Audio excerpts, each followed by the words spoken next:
Hey everyone, welcome to Read It on Reddit. Today we have some AskReddit, and the user YoungPotterXO is asking, which celebrity got cancelled and you genuinely felt bad for them? Kind of a unique case because studios thought she was cancelled when perhaps she wasn't, but Laura Dern. But when Laura Dern played Ellen's girlfriend on the episode where she came out, she was blacklisted by the industry for nearly a decade. She says her manager warned her she wouldn't get roles if she agreed to take the part on Ellen, but did so anyways. She went from Jurassic Park and being in demand to nobody giving her a call. Obviously she's recovered, but we lost a decade of great Laura Dern performances because of studios' perception that she was cancelled by public opinion for playing a gay role. I remember in the Making of Jurassic Park book that came out about the same time as the movie, there's a segment in there where Laura Dern says she's retiring from acting after that movie. I never understood why, and years later we know it's not what actually happened, but this comment fills in some gaps for me. Thank you. Suicide warning. If you sensitive to this kind of stories, please scroll forward. Hana Kimura. She was an Indonesian-Japanese wrestler who often played the heel, and she wanted to be an actress. When she was offered a chance to be in the reality show Terrace House, she jumped at it. As we all know, reality shows are scripted. In a scene, Hana, remember, a professional wrestler on a reality show, slapped another contestant and scolded him. Her Twitter and Instagram accounts were overrun with awful comments, racist criticisms, and death threats for weeks, but over time it tapered off. Part of a reality show producer's job is to know how the audience thinks of all of the stars. The company monitors media coverage and social media trends. They knew. But right after quarantine started in Japan, they re-aired the episode. Hana lived alone. When the abuse began again, it must have seemed endless. She apologized on social media, took her kitten to the Stardom Wrestling office, and went home to kill herself. She was 22. Brendan Fraser, he spoke the truth. He admitted media moguls molested him. He was blackballed for more than a decade. Janet Jackson after Nipplegate was a travesty in how she was treated like a pariah afterwards. I know, timing with Timberlake's apology and all. I do like the trivia that event is the first domino in the creation of YouTube. The founders couldn't find the clip online anywhere, so made a site where they could put stuff like that online for all to see if they missed it live. Die a hero, or live long enough to become a villain. Timberlake got away from that completely clean too. Let's be honest, it was intentional and he was in on it, but everybody just hated on Janet. Even the comment below is talking about her showing her breasts to children, not how both of them planned it. And let's be real, it was a breast, nothing to get in a huff about. Edit asterisk, there's so many comments here blaming Janet and excusing JT, it just further proves my point. I find this so weird. I don't know if it's because I'm European and we are generally less bothered by nudity than Americans, but think of the children, objections makes zero sense. All babies should be seeing nipples. They feed from nipples. How could seeing a flash of boob be traumatizing when infants have been feeding from them for thousands of years? Winona Ryder.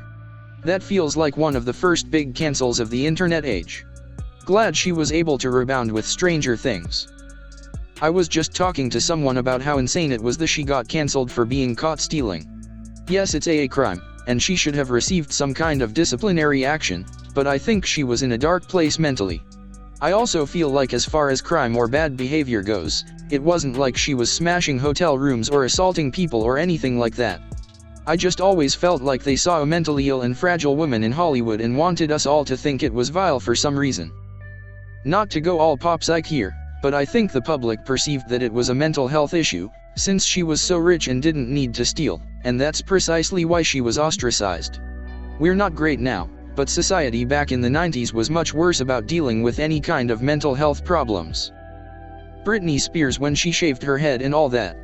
I'm no fan of hers, but she just seemed like someone who cracked under all the pressure and lost her shit. Craig Ferguson did an absolutely amazing job talking about that and relating it to his own life. Major respect to him for that. Kind of long but worth watching. She never truly got to live as a person. She was targeted by her parents as product from the moment she shared a thread of talent. Yep, she was their cash cow. They struggled a lot and were poor, and spent every last bit they had on classes and such to turn her into a star. The least they could do is give her control of the money she made for them. It's not like she would leave them with nothing. They'd be very well off, But they want it all, not just some.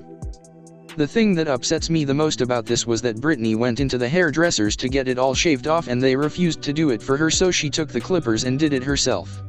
I can't help but think if the hairdresser did it, there wouldn't be the pap pictures of her shaving it off and looking upset AF. This just helped them portray her as crazy. I think the hairdresser was afraid of being sued or held accountable in some way because she is such a big star. They were just covering their ass and probably in shock at the situation as well. But you're right, it's just adding to the unstable image. Ask anyone who's had long hair and got it shaved off, or even just wanted a shortcut, how much pushback a hairdresser gave and how many times to assert that they definitely want it and won't regret it and yell at the hairdresser afterwards. You'd be hard-pressed to find one who would do that to Britney Spears' hair. Of course that's part of what drove her to do it presumably. It was a very symbolic act of taking control, though it led to her losing a whole lot more in material terms. She's been fighting her father's guardianship over her for essentially her whole adult life. Her money has never been here to control, her entire public life hasn't really been her choice. Not that she's the most stable person in the world, but her outburst, as a way of harming her father's hold over her, made a lot of sense. She's been a legal prisoner for a long time. Although apparently that might be changing. He was put in charge of her, and her money, because she wasn't mentally well enough to be in charge of herself, and in a matter of months she was back to doing world tours that made him millions of dollars. If she's not well enough to be in charge of herself, she's not well enough for a grueling work life. It's super sketchy that the person in charge of her life should also get access to any money she makes. Leave Britney alone.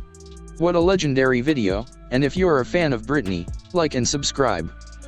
She isn't full-on cancelled, but what Kesha went through was so messed up. Not only was she abused, but her abuser was part of the record label and she wasn't able to leave her contract. Megan Fox for calling out Michael Bay's sexist behavior a couple of years before.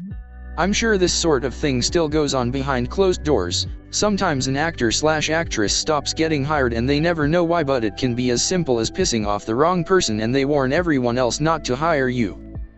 Janet Jackson. Justin Timberlake just issued an apology to her, yesterday. Good on him, and all, but we banished this genuinely talented woman for what was almost assuredly a PG-13 rated mistake. Paul Reubens aka Pee Wee Herman. He had a reputation of being kind of a stuck-up asshole when the Pee Wee character shot to fame, but not really any better or worse than other famous folks. He got cancelled because he was arrested for public indecency. He was caught masturbating in an adult theater. Aside from the undercover cop who caught him, he was alone, and it was a normal adult pornography film. But the industry and media acted like he'd been caught with child porn or had raped someone. He's made a bit of a comeback recently though. I think people finally realized that in the grand scheme of sex crimes, jerking it by yourself in a porn theater is nothing at all. I saw his Pee Wee revival on Broadway several years ago and enjoyed it, and I've seen him on a lot of the celebrity game shows on TV recently. Honestly, most the celebrities mentioned so far haven't really been cancelled. They're still doing good and have fan bases. I will say the Dixie Chicks was probably one where I was like, all they did was say they didn't support the war and are getting death threats, and when you consider how poorly the war went, they kind of had a point. I'm not sure, but someone who should be cancelled is Chris Brown. He literally beat the outsnot of Rihanna and radio stations cancelled him for like a day. Dude is a total scumbag. SND is still able to put out hits and make millions. A verbal argument ensued and Brown pulled the vehicle over on an unknown street, reached over Robin F. with his right hand, opened the car door and attempted to force her out. Brown was unable to force Robin F. out of the vehicle because she was wearing a seat belt. When he could not force her to exit, he took his right hand and shoved her head against the passenger window of the vehicle, causing an approximate 1-inch raised circular contusion. Robin F. turned to face Brown and he punched her in the left eye with his right hand. He then drove away in the vehicle and continued to punch her in the face with his right hand while steering the vehicle with his left hand. The assault caused Robin F.'s mouth to fill with blood and blood to splatter all over her clothing and the interior of the vehicle. Brown looked at Robin F. and stated, "I'm going to beat the snot out of you when we get home. You wait and see." The detective said Robin F. then used her cell phone to call her personal assistant Jennifer Rosales, who did not answer. Robin F. pretended to talk to her and stated, "I'm on my way home. Make sure the police are there when I get there." After Robin F. faked the call, Brown looked at her and stated, "You just did the stupidest thing ever. Now I'm really going to kill you. Brown resumed punching Robin F, and she interlocked her fingers behind her head and brought her elbows forward to protect her face. She then bent over at the waist, placing her elbows and face near her lap in an attempt to protect her face and head from the barrage of punches being levied upon her by Brown.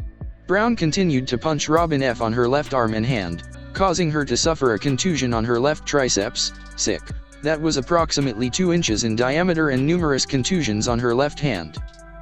Robin F then attempted to send a text message to her other personal assistant, Melissa Ford. Brown snatched the cellular telephone out of her hand and threw it out of the window onto an unknown street. Brown continued driving, and Robin F observed his cellular telephone sitting in his lap. She picked up the cellular telephone with her left hand, and before she could make a call, he placed her in a headlock with his right hand and continued to drive the vehicle with his left hand. Brown pulled Robin F close to him and bit her on her left ear. She was able to feel the vehicle swerving from right to left as Brown sped away. He stopped the vehicle in front of 333 North June Street, and Robin F turned off the car, removed the key from the ignition and sat on it. Brown did not know what she did with the key and began punching her in the face and arms. He then placed her in a headlock, positioning the front of her throat between his bicep and forearm. Brown began applying pressure to Robin F's left and right carotid arteries, causing her to be unable to breathe, and she began to lose consciousness. She reached up with her left hand and began attempting to gouge his eyes in an attempt to free herself. Brown bit her left ring and middle fingers and then released her.